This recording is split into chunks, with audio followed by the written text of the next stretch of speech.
and welcome to today's introduction to Microsoft Dataverse licensing. My name is Carl O'Doherty. I'm the principal Microsoft license consultant here at version 1 within our software asset management practice. I'm joined on today's session by William Nelson. Hi there, Carl. Yep, I work alongside Carl in the SAM practice on the commercial side of the Microsoft piece of the SAM practice. Good. So, William, this is another installment as a part of the series that we've been rolling out on Power Platform. So we've looked at a variety of different topics now at this stage, pretty much all licensing introductions to the various different elements included within the Power Platform. And today's session is going to focus on Dataverse, which kind of transcends across the Power Platform into Microsoft Teams, as well as Dynamics, as well as all of the core components of the Power Platform, things like Power Apps, Power Automate, and all that good stuff. So I suppose probably good to kick things off with, I suppose, a brief understanding or an overview as to what Dataverse is. And I suppose if I was to sum it up, I guess you could say that it's a database service provided by Microsoft. What does it do? I guess you could say it simplifies the creation and utilization of data in business applications compared to traditional database technologies. So I guess that means, those non-techies out there, the citizen developers can start to do some really clever things with data without having to have, really advanced database skills within their back pocket. So, quite a useful capability that Microsoft have brought to market over the last number of years. Obviously, with any new capability, there's cost associated with it. And where there's a cost associated with it, there's usually some form of complex or not so complex set of licensing metrics to understand. So I suppose probably first important thing to talk about is, like, when we talk about a lot of Microsoft products, we use this terminology, we use a term called seeding, right? So this is where Microsoft seed certain capabilities within certain products at no additional charge. So this is where you get a certain level of capability for a product within a product that you're already paying a licensing fee for. So when we look at Dataverse, it's probably a good starting point just to understand where is there seeded capabilities that there's no additional charge for, and where, I guess it'd be probably good for me to call out where there's, I guess you could say, some limitations associated with those capabilities. So the first thing is probably to look at is Dataverse within Teams, or Dataverse for Teams. So this was an addition that Microsoft brought to market some time ago, which in effect allows customers who are licensed for Teams on a per user basis to use a lightweight version of Dataverse. Probably the most important thing to call out here is when you hear the word lightweight, you can automatically assume that there's going to be a limited set of capabilities. So to a certain degree, Microsoft have been quite clever here in terms of giving Teams Dataverse capabilities with, I suppose, with the objective of making that tool a little bit more stickier. But I suppose organizations or customers need to be aware of the fact that because it's a lightweight version, there's obviously going to be some limitations in terms of what it'll do, which can ultimately then be drivers to look at, some of the paid licensing options, or full licensing options for Dataverse. So I suppose very high level, the limitations. So the first one is on data. My understanding is there's a limit of 2 gigabytes of data per environment. That's a limitation itself, but there's also a limitation whereby any expansion of data beyond that point will see a requirement for the introduction of a full license that will provide full capabilities for Dataverse. So, you may be faced into looking at licensing, a full Power Apps license to obtain Dataverse capabilities, for example, to obtain additional capacity. So there's no capacity add-ons once you go above that 2 gigabyte limit per environment. So it's an important one to call out. And customers, I'd say that, that I work with, that would be considered to be heavily regulated in their nature of the work that they do. They might struggle with some of the audit capabilities that are included within the lightweight version of Dataverse for Teams. That's basically because Dataverse for Teams doesn't support non-rational storage logs. Also, some organizations might be somewhat curtailed by the lack of developer features like API access, for example, which might limit its usage and start to point you towards a paid licensing model. So that's, I suppose, in a nutshell, what's included within Dataverse for Teams at a very high level, what some of the limitations are. But as we know, the vast majority of customers will use Teams.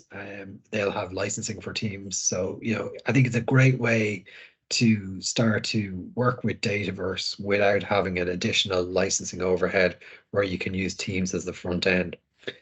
Also probably worth calling out that Dataverse is included with a project subscription in order to facilitate the use of the project itself, but nothing major to write home about. It's mostly to be used in the context of the usage of project.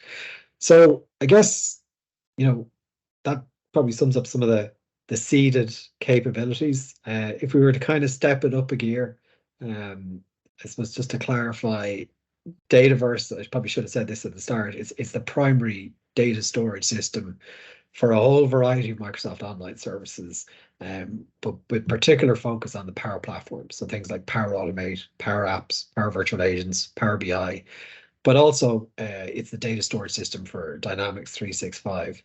So, once we start to step out of the world of seeded license entitlement, William, be good to kind of get an understanding then of like how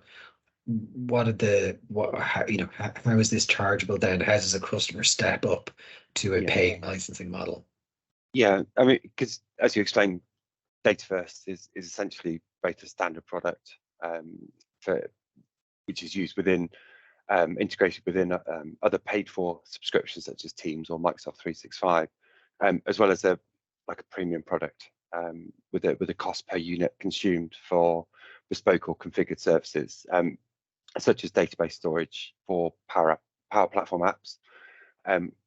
What we would strongly suggest is that care and consideration is recommended when planning and designing processes and actual usage, to ensure sort of all future costs can be calculated and included within, for example, a business case or a functional requirements analysis or solutions architected design.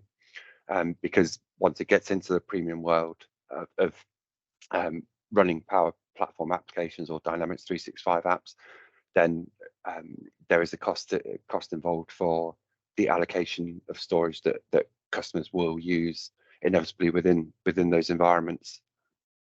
Yes, this is a bit to consider there. Yeah. And then I think, if we look at the alternatives, I think that from my side of things, if you look at some organizations, they may have some really strong data skills internally, and they may look to consider the use of, say, Azure Data Lake or SQL Server stores for apps. But I guess there's one major shortcoming there in terms of the data validation there that's included within Dataverse. You're not going to get access to that. Plus, you're creating a dependency around having the right level of skills to help you manage and construct data, which somewhat defeats the whole purpose of having or being able to enable that citizen developer within your organization to solve business problems through low code applications, which is an important thing to consider when looking at what I would say are much more lower cost alternatives. But I guess it's a balancing act, right, where you're trying to figure out what's that trade-off between that potential loss of functionality, that dependency on a small subset of users to build data models, versus being able to empower those end users out there within the estate with all this great capability. So, William, I know we work together quite closely and helping customers right size their spend on Microsoft Cloud. And it's some of the work that we've been doing over the last couple of years in particular, what would be, I'd say, it's a bit of a tough question to answer out on the spot, but what would be the top 3 tips that you would give a customer with regards to helping them optimize their spend or reduce or control their spend on Dataverse? Yeah. So I suppose top 3, not in necessarily this order, but certainly shut down dormant environments. So Dataverse uses an allocation per, for example, instance of Dynamics 365 non-production environments. If you've got lots of pre-prod environments, look to scale those down or shut them down completely, so you can free up some of that Dataverse allocation. So you're either not paying for it, or it can be used elsewhere, so you don't have to pay for it for other needs.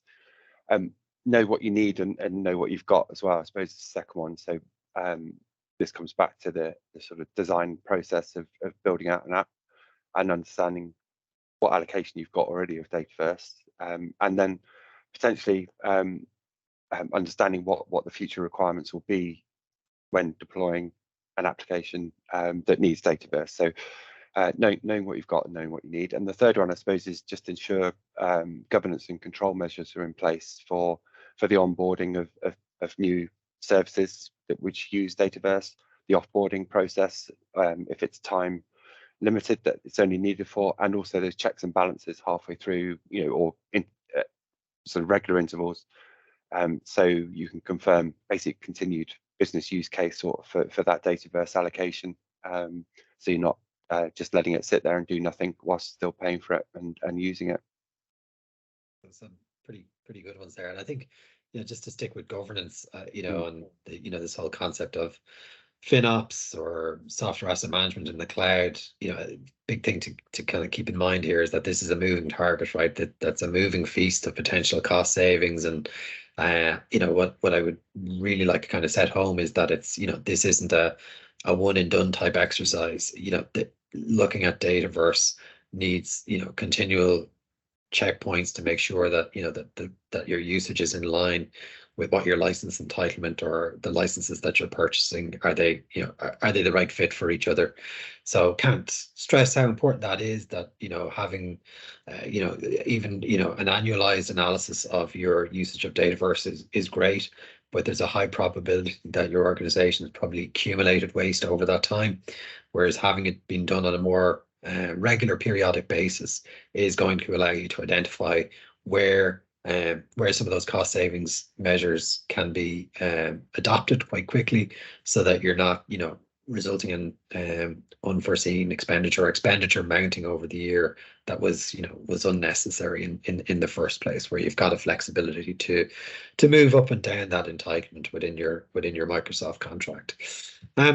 So I think that pretty much wraps things up for today's session. If you have any questions with regards to today's topic, or for that matter, if you have any other Microsoft licensing related queries, or to broaden our horizons a little bit, if you have any licensing related queries relating to any other third-party vendor products, don't hesitate to contact us here at the Version 1 Software Asset Management Practice.